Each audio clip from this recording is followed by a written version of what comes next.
chat.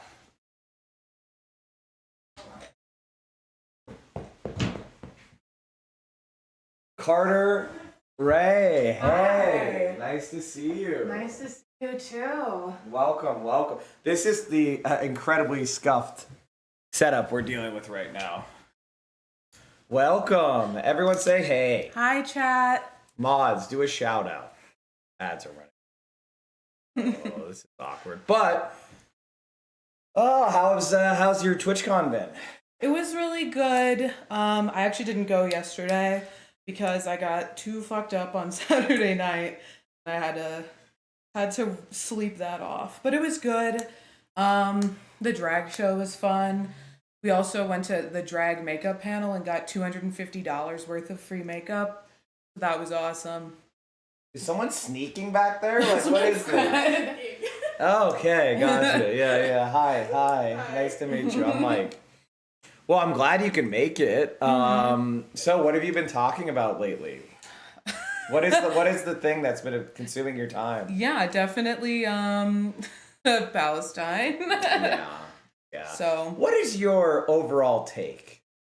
My overall take. Yeah, what would you say? How crazy would it be if I was just like, oh, I'm a Zionist, actually.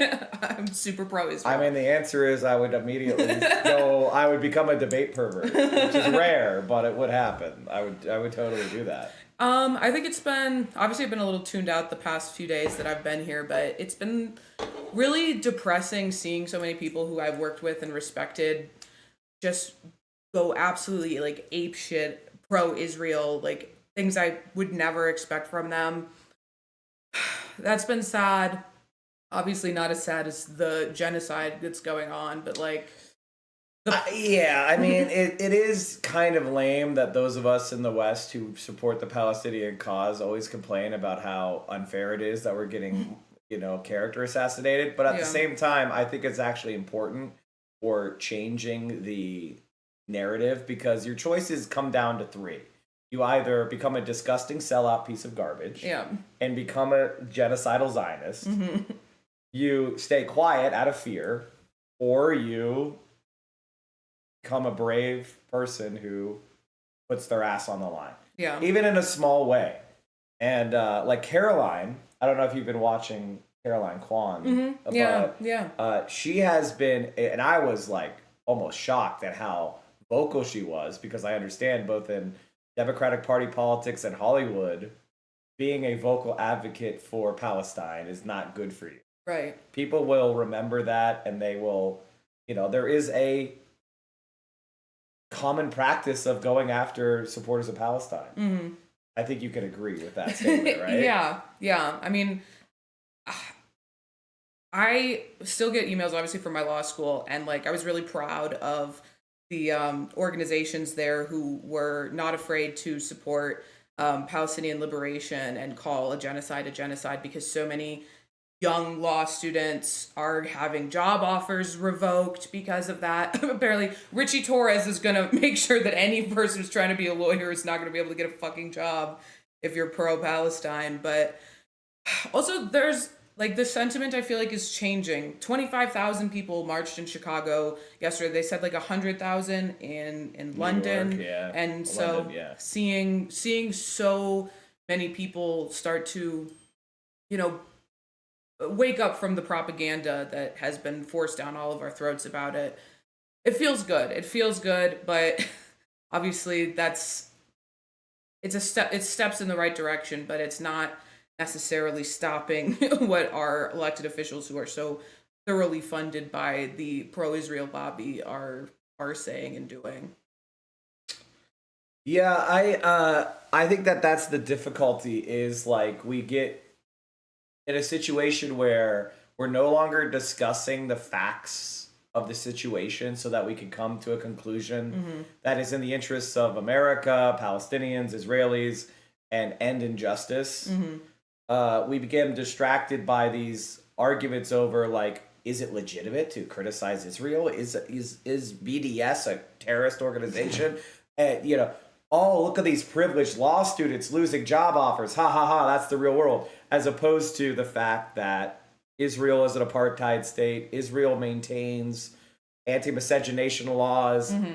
Israel has religious courts in charge of marriage law. If you're an Israeli citizen and you marry a Palestinian, they do not get residency rights in Israel. Yeah. Because of their race. That is insane. But it's anti-Semitic to call that apartheid. It's anti-Semitic to call that apartheid. We talked about, the Gazans and the West Bank and how they don't have travel rights, they don't have citizenship. So you have this stateless refugee population that's being administered by a country that is trying to demographically gerrymander themselves into a Jewish state. Yeah. Right? Like that's the same exact way that South Africa operated. They had what was known as Bantustans. We've all talked about this a million times, and I'm only preaching to the choir here. But the point is, like, the more we can engage with the basic facts on the ground and what Israel is doing and how Palestinians don't have an option for freedom or peace. They are just victims, and they're controlled by Israel. And Israel is the only party that can end this conflict. It's not because Hamas exists. It's not because Palestinians want to return or any other issue. It is Israel wants to be a racial apartheid state, and that's not compatible with democracy. Yeah. I think specifically about the West Bank, the one infuriating thing I keep seeing people say is, well, Israel has to root out Hamas. It's like, well, then what the fuck are they doing in the West Bank where there isn't Hamas every time? So because obviously they're using this, latest incursion into Gaza to justify also furthering their settlements in the West Bank. And that's the line people keep saying, well, we have to let them get Hamas. And it's like, they're not even there. That's not even an argument for, obviously it's not even a valid argument in the first place, but especially the way that Israel has created and funded Hamas regardless, but they're not in the West Bank. It's driving me insane. Well, one thing I would say is like the nature of resistance. So, Palestinians facing settlers in their territory. Under international law, they would have the right to evict a settler because it would be an illegal alien. It would be a person that is engaged in a war crime, recognized by every international organization. And eviction is inherently a violent act. Either it is the use of force or the threat of force. That's what evictions are. In America, we're very comfortable with evicting a single mother who's half a month behind on a rent payment and throwing her out on the street. But we're uncomfortable with the idea that we may need to evict large amounts of Israeli settlers. Interestingly enough, this has already happened multiple times. Israel itself evicted Gazan settlers. Israel itself evicted Sinai settlers. So we have a tradition of, hey, these settlers are illegal. They have to be removed because they have no legal basis for being there. And they represent a violent, oppressive threat. That's the other thing. This isn't about race or religion. It is settlers are using violence on the indigenous population so that they could displace them and take the territory. And they have been doing that methodically. I'll say, I love TYT. I love working there. I think the audience has this mindset that this conflict is a conflict of religion, that this is just Jewish people versus Muslim people. And I see that sentiment a lot when I'm in the comments of my videos, when I'm the live chat, when I'm hosting, and it gets under my skin because it so fundamentally downplays what is happening. And it's intentional propaganda on the part of Israel to make that the they're narrative. feasting on your Islamophobia, basically. Yeah. They're using Islamophobia as an excuse for why you shouldn't care about the conflict. Like, oh, it's intractable, it's thousands of years old. But that's not true. It's not even close to true. What's really interesting to me is Justin Amash, that former congressman, Republican, who's a Palestinian Christian and who just had family members, including young women, killed in a Christian church. What religious conflict is that? is that Christians versus Jews? Like, what are you talking about? It is not an Israel. It is not a religious conflict. It is a national conflict. And Israel has created this ethno-state, and they basically say, we demand the right to an ethno-state because the Holocaust happened. And that is fundamentally fascistic. You don't solve genocide with genocide. You don't solve displacement with displacement. You don't solve a crisis of a failure of liberalism by failing liberalism again. And when I say liberalism, what I'm referring to is the concepts such as freedom of conscience, freedom of, you know, having the freedom to marry who you want to marry, and under whatever religious denomination you want, or secular. Israel doesn't have secular marriages. Nope. Which is why gay marriage is not recognized. Gay marriage is illegal in Israel, but they'll recognize a foreign gay Yeah. marriage. That's a loophole that people use. And the same thing with other marriages. Like if I was married an Israeli citizen, they would recognize that because I'm not a Palestinian. So they would give me probably Israeli residency rights. But that would basically not be, they try to discourage what they call mixed marriages, which is a term that we used to use for anti-miscegenation laws. So like there's a lot of really weird fascistic shit going on in Israel, and people don't call it out because there is a very powerful organized group of people. Calling out AIPAC or calling out the Israeli lobby and its influence on our politics is like being a Republican who's for gun control. You know what I mean? Yeah. Like, that's political suicide. Right. I want to give you an example because I'm Mike from PA. So Pittsburgh has a very strong left, and their congressperson is a woman by the name of Summer Lee, who's a black woman, Democratic Socialist, strong supporter of Palestinian liberation. And what happened was, when she became well, first of all, AIPAC spent millions of dollars in the Democratic primary. Millions and millions of dollars trying to get this former Republican who just switched his party to Democrat to win in one of the bluest, districts in the country, right? And she won. She beat him in that primary, even though they had overwhelming money.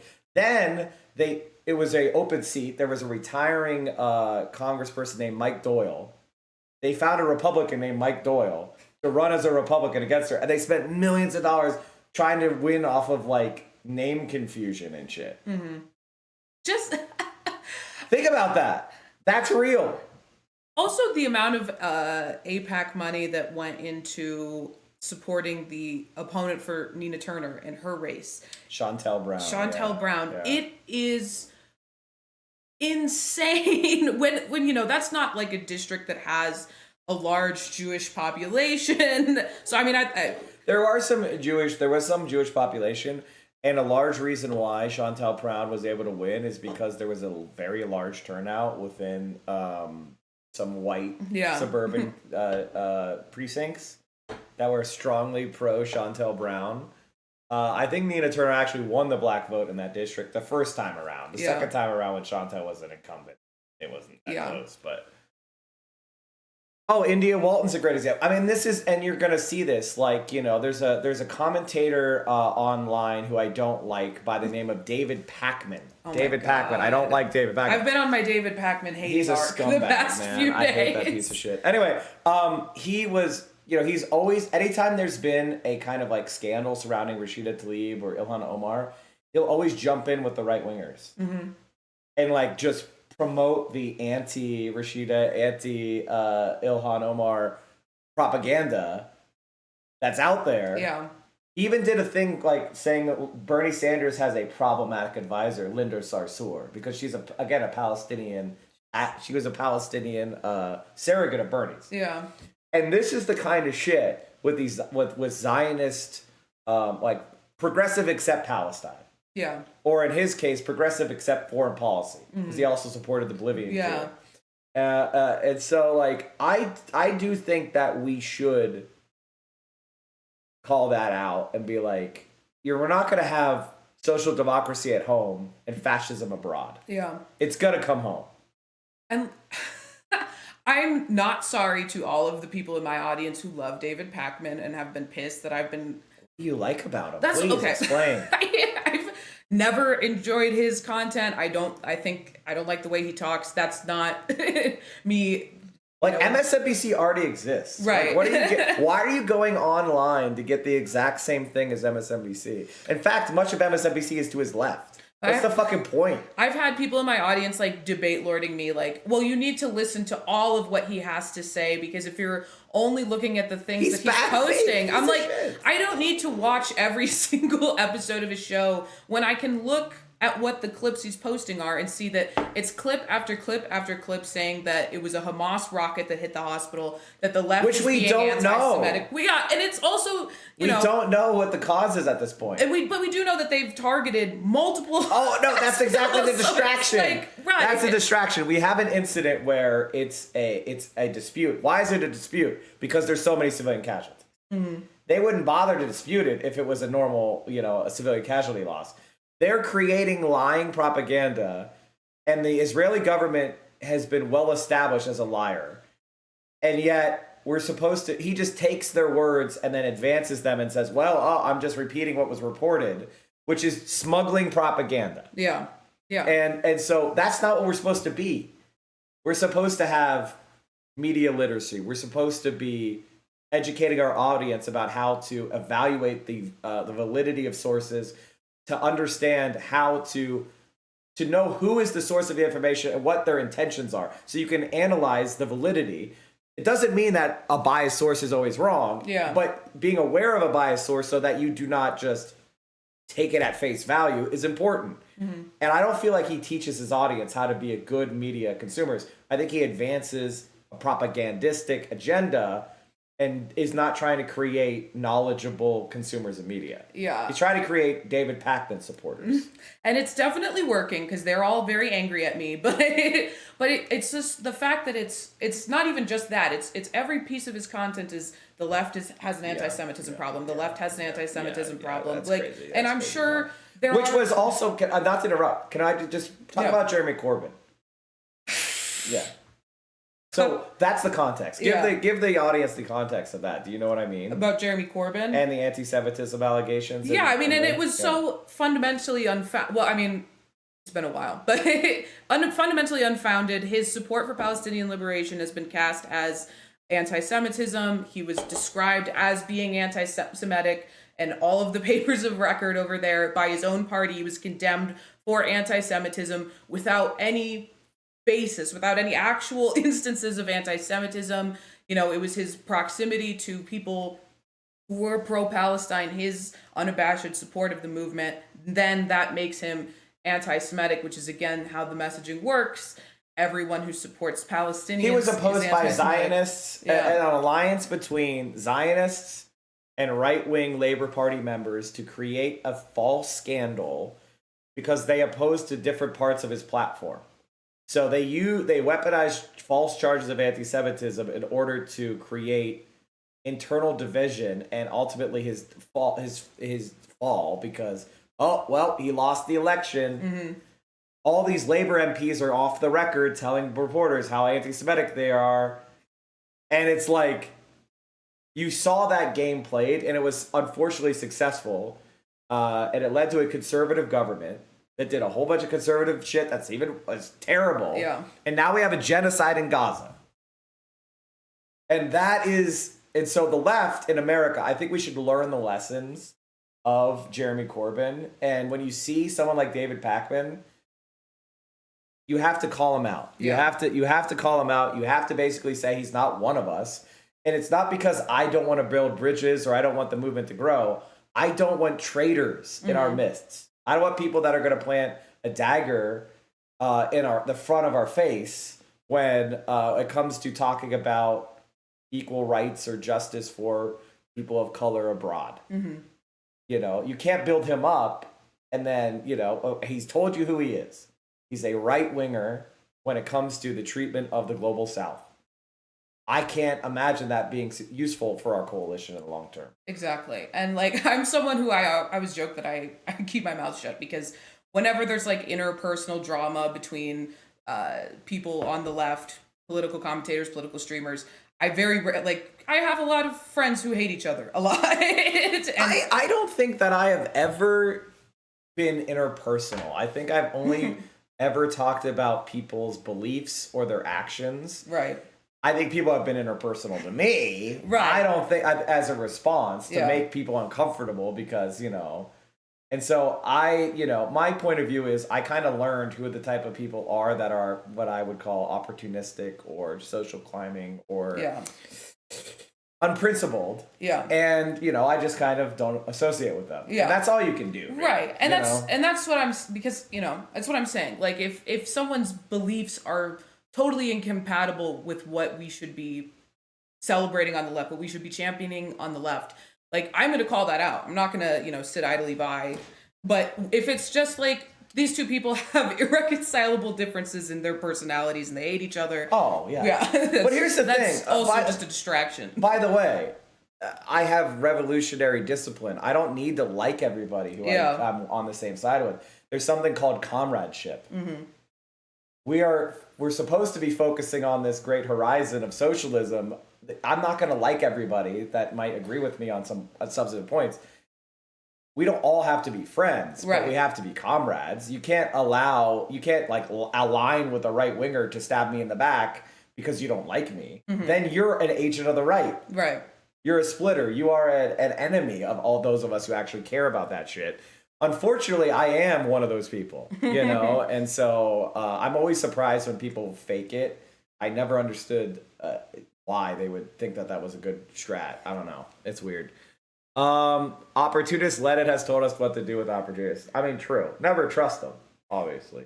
I think one of the things that is fascinating for me is there's been kind of like hinge points in the way that our generation and younger generations have interpreted this conflict and what they believe is the right way to proceed. Mm-hmm. And it seems to be a gigantic division. Yeah. What do you what is your theory behind why so many young people are more interested in Palestinian rights and liberation than their parents and grandparents? I think social media obviously has played a huge role in that. I was just reading some articles about the girl who ran the Taylor Swift updates Twitter account who went to jail because she refused to join the IDF.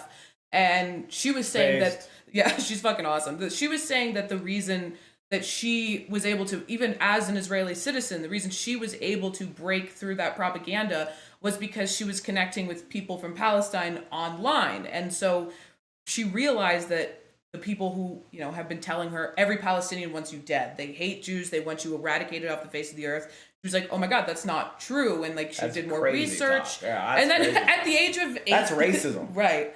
And at the age of 18, this girl had like the strength to be like, I would rather go to jail than, play a role in this apartheid state. That's incredibly brave. Right. So I think, and for me, I mean, I didn't have a lot of familiarity with the conflict until I went to college. And I have a lot of Muslim friends and learning more about the groups I was in, from the groups I was in college.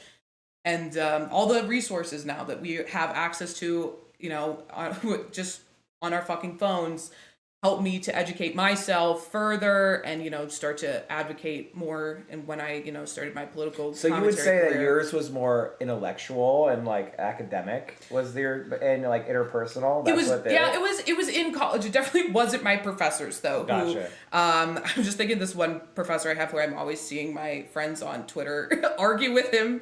Who said that freedom fighters are just terrorists that you like. And he was talking about Palestinians, and he, like, in class called Ilhan Omar an anti-Semite because of the All About the Benjamins comment. Like, my history professors, communists. My poli-sci professors, very, very much neoliberal Zionists. In fact, my law school, con law professor, her brother was the ambassador to Israel. So in law Well, you school, usually only that get was that the job same if way. you donate a lot Yeah. to the party. So that person must be a top donor to AIPAC and a top donor to the Democrats Yeah. to get that job. Yeah. That's not a job you get from merit. No. Yeah, no, that is a political. I mean, that person is about as ideologically pro-Israel as you could possibly be. Right. What's interesting about what you said is, I had a professor in college. I had a like Middle East, history, politics, contemporary history of politics class, and I feel like part of my development was a complete and utter disenchantment with any kind of liberal approach toward this conflict in particular, like the so-called two-state solution, the J Street strategy. Yeah. I read this book in college called The Lemon Tree, which is like basically a discussion of the Nakba, and this Palestinian family being evicted and a Jewish family taking their home, and like talking between those two families. Yeah. And the lemon tree is like one of the like jewels of this property, right? And it just feels fundamentally untenable to tell a people that we're going to politically exclude you as second-class citizens within a territory that you have direct claim over because of crimes that were committed by other states and other places. Right. And the only tenable solution I see from where we go now is one unified state of Palestine. Yeah, exactly. Where Jews are accepted, they have freedom of conscience, they have freedom of religion, they have freedom to practice and live and have families, but the idea of creating this kind of like rump state of the worst territory in the area for Palestinians to slowly die out on as reservations, it's basically a political reservation. That is the liberal view. Yeah. Is we should make a reservation for Palestinians. And they can't even do that. Yeah. So that was my personal like journey as seeing I'm a little bit older, so I was there during Obama, and basically Netanyahu just dispensing with the peace process. And what happened to our Israeli aid? It went up. So there's no accountability for the illegal actions of Israel. It is just a political reality of what is convenient for American politicians and the highly disciplined and organized forces here that discipline people from following the conscience. It is definitely a liberal viewpoint to support. I also support one free Palestine Yeah. with equal rights for all. Yeah. But it is very much a liberal view to think that that I know. Listen, I love you, Cenk, but he says we need two states with a big wall in between them, and I'm like, these people still have the keys in their pockets to the houses that were stolen from What about them. the millions of Israeli Arabs? Are they Right. just supposed to accept permanent second-class status because they're not Jewish? Like what? That doesn't make sense. it Would doesn't he make accept that in sense. America if we said Muslims were forever second-class citizens? No, Of course not. So Absolutely why is not. that acceptable in a state that we give hundreds of billions of dollars to? It also is it pervades this very, in my opinion, racist idea that Palestinians are bloodthirsty, and if you give them their freedom back, they're just going to Seek revenge. Yeah, they're just going to do to the Jewish population what the state of Israel has done to them, which is like these people just want to go home. They want freedom of movement. They want to go home. They want to be able to travel. They want to live in peace. They don't want to be in a constant state of PTSD. Their children born into that. They want their lifespans to go up.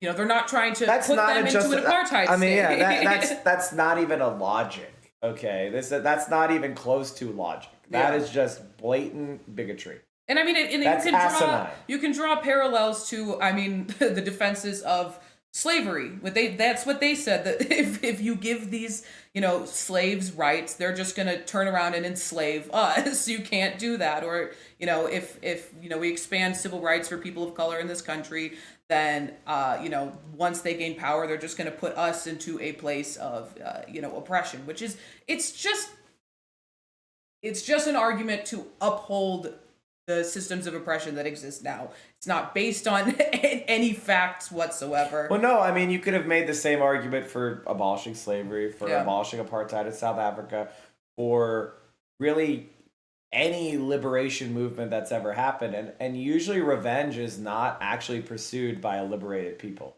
There's a euphoria of equality. Now there's definitely individuals who are going to feel resentments and that's going to carry forward, but that's actually not the case.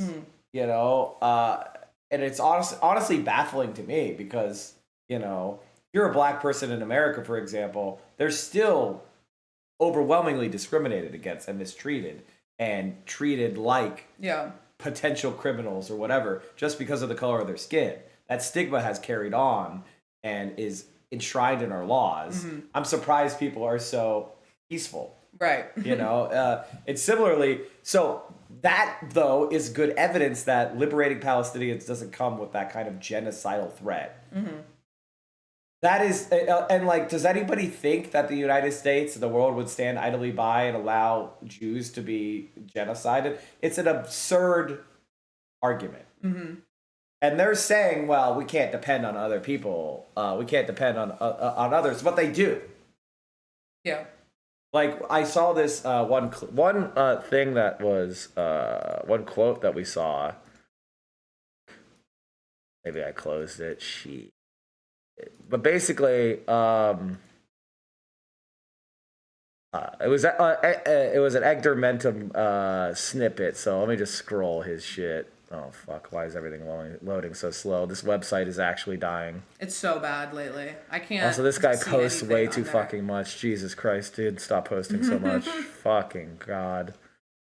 Okay, I can't find it now. But basically, the Israeli defense minister said that they were allowing humanitarian assistance through because the United States insisted. I saw the post you're talking about, yeah. And they rely on us for their planes and their weapons, so what are they going to do, say no? Right. Which shows how much leverage we have. Sorry if I spat. But you get what I mean? It's just, wow, I could rant about this, and I have for thousands of hours. Is there anything else that you would like to say on this issue? On this issue? I mean... Just that I obviously, that I support one free, liberated Palestine with equal rights for all, and that I'm fucking sick and tired of all of the leftists who are too scared to say that, and I don't want them in our movement. The Palestinian people want to live their life, but their leadership only care about their power and fighting the Israeli state. So I don't see that's not even true. I mean, I know that you're probably a paid shill, but that's not even true. Like, the Fatah party renounced violence, recognized Israel, and said they wanted a two-state solution. You got exactly the Palestinians you wanted, and their reward was displacement, colonization, pogroms, random violence, and, the inability to thrive. So you say to West Bank Palestinians are the good Palestinians, and you could just see the myriad abuses they suffer. And you have to ask yourself, if this is what a peaceful side looks like, how can the Israelis ever talk about, their right to defense when they are so thoroughly discrediting the peace process as an idea? And that is like the crux of the argument that they make, right? Is that we can't sit down to negotiate with Hamas because they don't believe in the right of Israel to exist. They don't want a two-state solution, despite the fact that there have been so many groups who were like, you know what, fuck it, we'll accept a two-state solution if it brings you to the negotiating table. And when a prime minister was willing to go to the negotiating table, he was killed by his own fucking people. By the way, he wasn't assassinated by a Hamas militant. He was assassinated by a fascist Israeli. So that is as clear as a day that the real impediment to peace here is the right wing of Israel that Benjamin Netanyahu represents and who Joe Biden is propping up. Yeah. Someone who's literally willing to do Holocaust revisionism to support his anti-Palestinian sentiment. There were multiple attempts by certain groups of people to collaborate with the Nazis. There is the National Association of German Jews, which literally were pro-Nazi Jews. Yeah. And they said, okay, we support assimilation. Germanic Ashkenazi Jews should just become Germanic. They'll leave their Jewishness behind. They will assimilate. That is the solution to the Jewish question that they proposed. And their reward was to be sent to the concentration camps with every other Jew. Right. So that strategy has a long history. Let's just put it that way. And it's been very unsuccessful.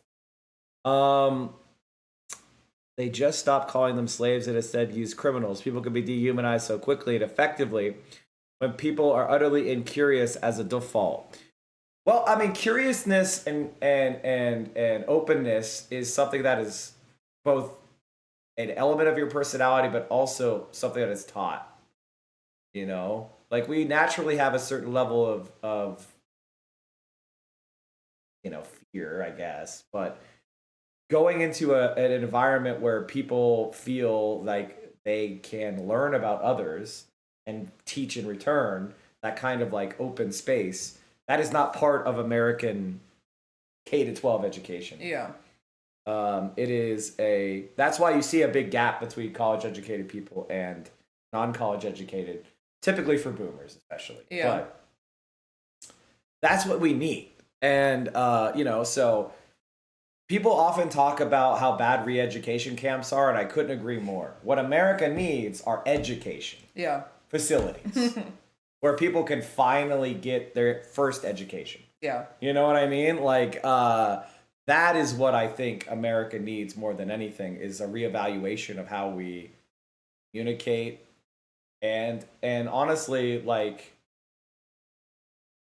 we are in this position because so many Americans are propagandized and are being fed bullshit for profit.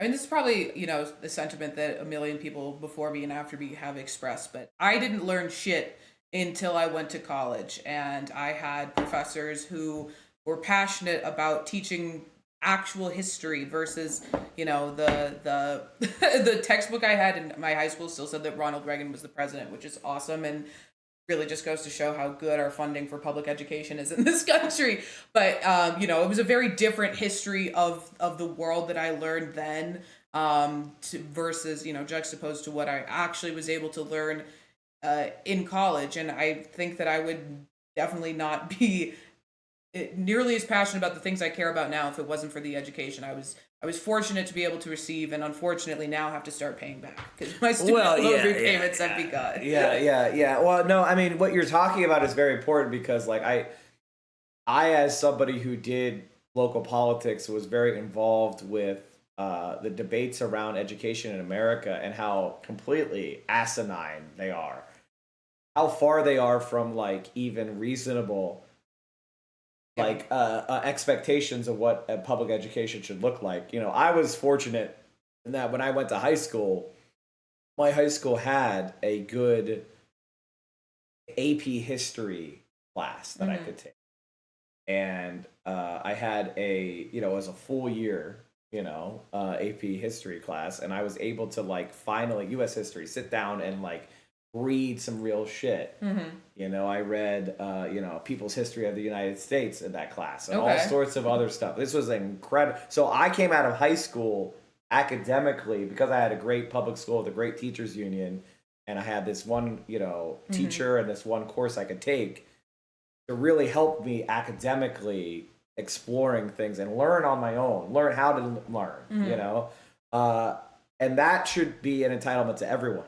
Sometimes people say like, oh, public schools are so expensive, they're spending so much per pupil. Ask that same person what the private schools in that city cost for tuition. Right. How much are they spending per pupil? And it's double, triple. So when rich people are sending their kids to school, they're spending $30,000, $40,000 a year on their kids' education. And when but they'll turn around and cry poverty when a poor kid who doesn't even have a roof over his head most of the time, doesn't have food, spends $10K. It is nasty business to me that people are willing to argue that we shouldn't be paying for to clear student lunch debt, to fund lunches and free breakfasts for kids, and because you can't even use the same capitalist bullshit argument that you might say about an adult who's a recipient of some sort of welfare, like that you have, your poverty is a moral failing on your part. This is a child. We're talking about kids. And they're like, well, we should punish them for the supposed sins of the parents. The parents should have been richer and they should have been able to, afford to buy this kid lunch. So fuck them. Let them go hungry. Yeah,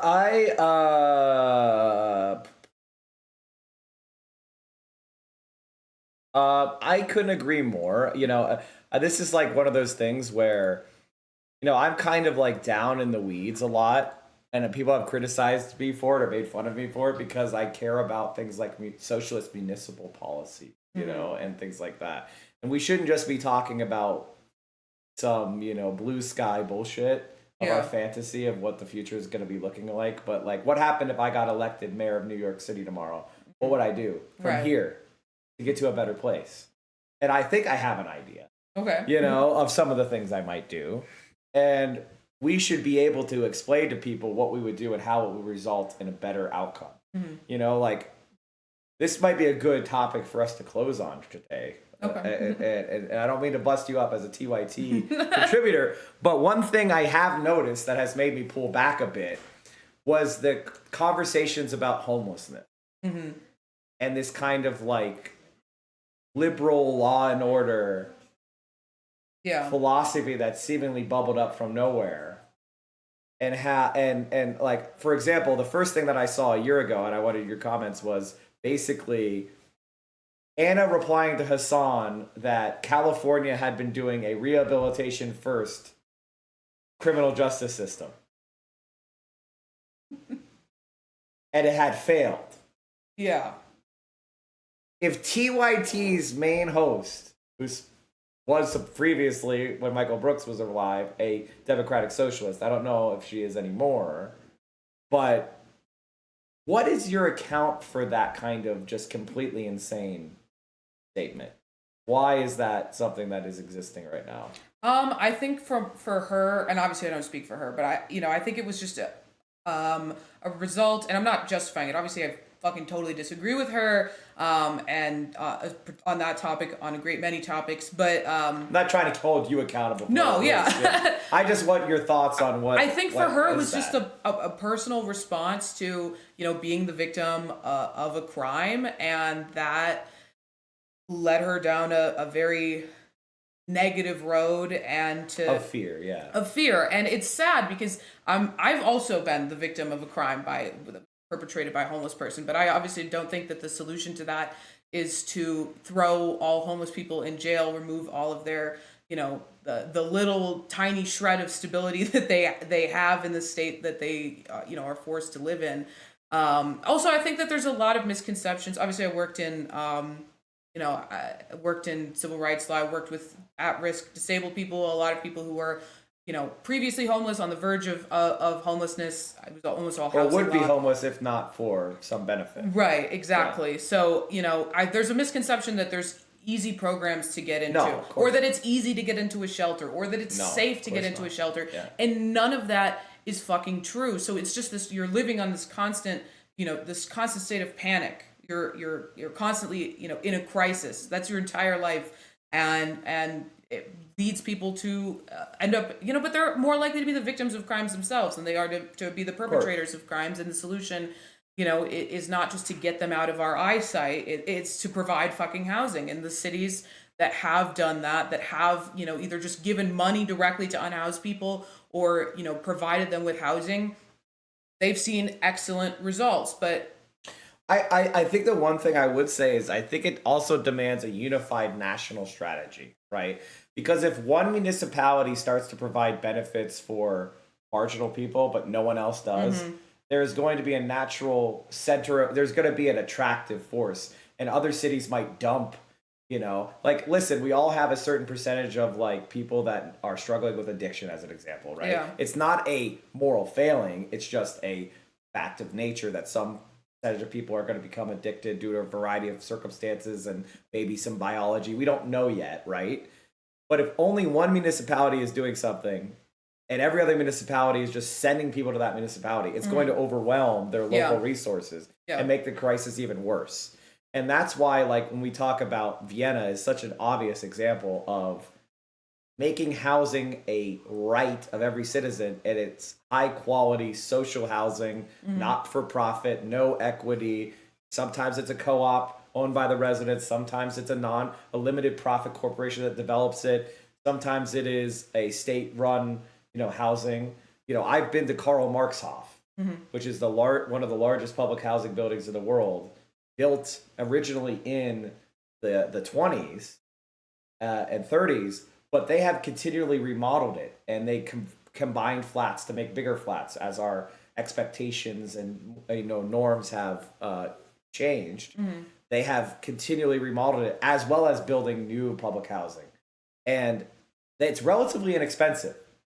60% of Viennese live in one of this like socialist housing, and it only costs them like 400 million euros a year for a city of 2 million people. Oh my God. Yeah, we're That's talking nothing. about they just spent $2 billion to build that stupid fucking sphere here. And we're talking about like high quality shit, because they have a system in place to get land, to have construction that is vetted, high quality. They know there's no like leakage from corrupt contracting, and there's no one passing money around like happens in America whenever we do a state project. Sorry for the long rant. No, it's fine. But I was just say, you make an excellent point about if it's just one municipality doing this program, it's going to overwhelm their resources. Yeah. We see that in Chicago, where we're getting the buses of migrants from Florida, from Texas. And in my neighborhood, across the street from the police precinct, they literally have the migrants being housed in tents outside. It's cold in Chicago. It's been fucking rainy in Chicago. They have children sleeping in tents outside because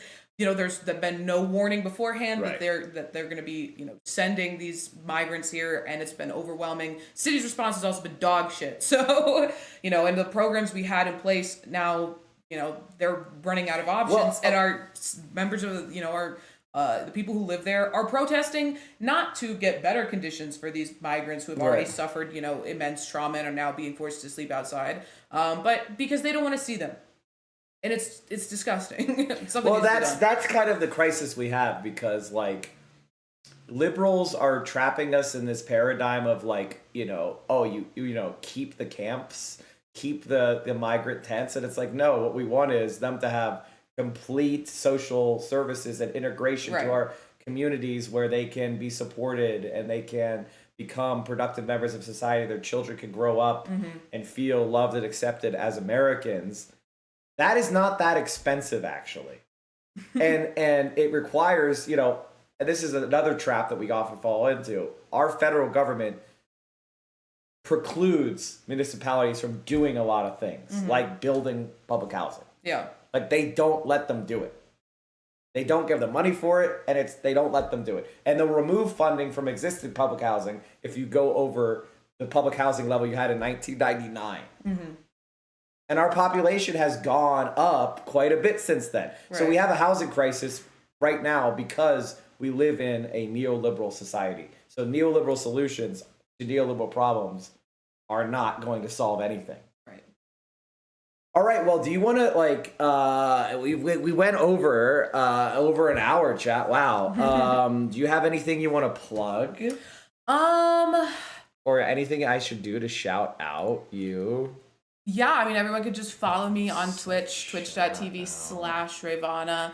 I have a podcast with my friend who you saw. Is that right? Is that how you spell it? It's R-A-Y-Y. I don't know why I do two. It's a nonsense name, so it's fine. Is that correct? Is that it? Or is that your Twitch? Yes, it is. Okay, boom. That should work. Fantastic. There you go. But yeah, so I have a podcast called Taking the L. It's not about politics, so if you ever need a break from that, check it out. It's just about being a dumb bitch and all of the all of the antics that come along with that. Otherwise, watch my videos on Rebel HQ. They're fun to make. They're longer now, and if you watch them, I get more money, so please do that. Yeah, that's great. That's great. Yeah, please do give more money. I mean, chat, if you enjoy this type of content, you have to support it directly, because we're not going to be having ad guys pounding down our doors to sell us Doritos ads or anything. It's mostly going to be the support that we get from our communities. It can really make a big difference when you subscribe. I know some people have built entire careers because in certain points of their career, somebody came in and supported their work and let them focus on it and get over that hump and become sustainable. So don't hesitate to do that because you might be the difference between a person giving up or becoming a really successful voice for our movement. Remember that. So it's a big deal when you help people out.